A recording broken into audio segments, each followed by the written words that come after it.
A busy day at the Vatican. Pope Francis announces a summit for the rights of children and new details on 2 new canonizations. Ognuno ha il proprio carisma. During his weekly talk to pilgrims, the Holy Father said that the Vatican will host a world meeting on children's rights in February. There is also new details on canonizations. Blessed Carlo Acutis will be canonized in late July at the Jubilee of Teenagers, and Pier Giorgio Frassati is set to be canonized at the Jubilee of Youth between July 28th and August 3rd. For analysis, we turn now to Dr. Matthew Bunson, Vice President and Editorial Director for EWTN News. Matthew, always great to have you. Great to be here, especially with such great news today. Very, very exciting, for sure. What has been the reaction to the dates being finalized, and is it unusual for this announcement to come as a surprise?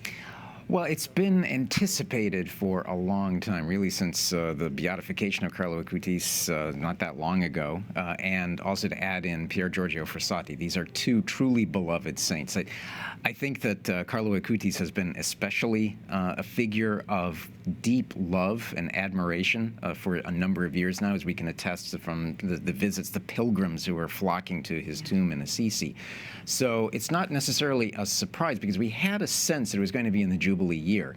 We also had a reasonably reliable sense that this is going to be probably during the Jubilee for Youth and Jubilee for Teens, and that's exactly sort of how it's played out.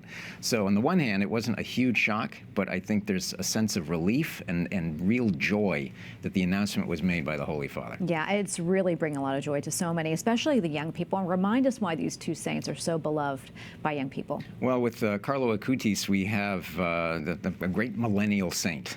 He died in 2006 from leukemia at a very young age. He was a great saint, I use that term in anticipation of the canonization, of the internet age. He developed websites on the Eucharistic miracles. So this is a young man who understood modernity, but who also understood eternity. That he gave his life from the earliest times to Christ and wanted to convert, so to speak, what Pope Benedict XVI always called the digital continent, the internet. But the other thing that is striking about Carlo Acutis is that he was just like every other kid. Yeah. He's buried in his sneakers. I know that's some controversy in a few corners. But this is a child who died loving Christ with the sacraments, and he's a reminder that sanctity can come at any age. Pier Giorgio Frassati, who died in 1925, I think at the age of 24, is similar, but in his case, it was a life of action. He was a mountain climber. He was very active, not just in sports, but he was really active in Catholic social teaching.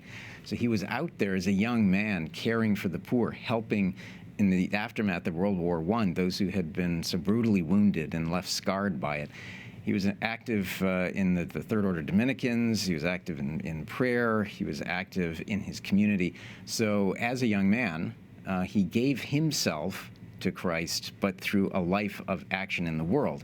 So they're a very interesting pair, but they're both young, and they're a reminder that we are all called, especially young people, to Christ. Such wonderful examples. Almost out of time, but anything you'd like to mention about the Canonization Mass?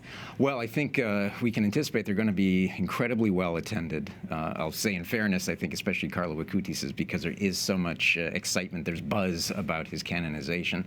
But let's remember that this is also nested within the Jubilee.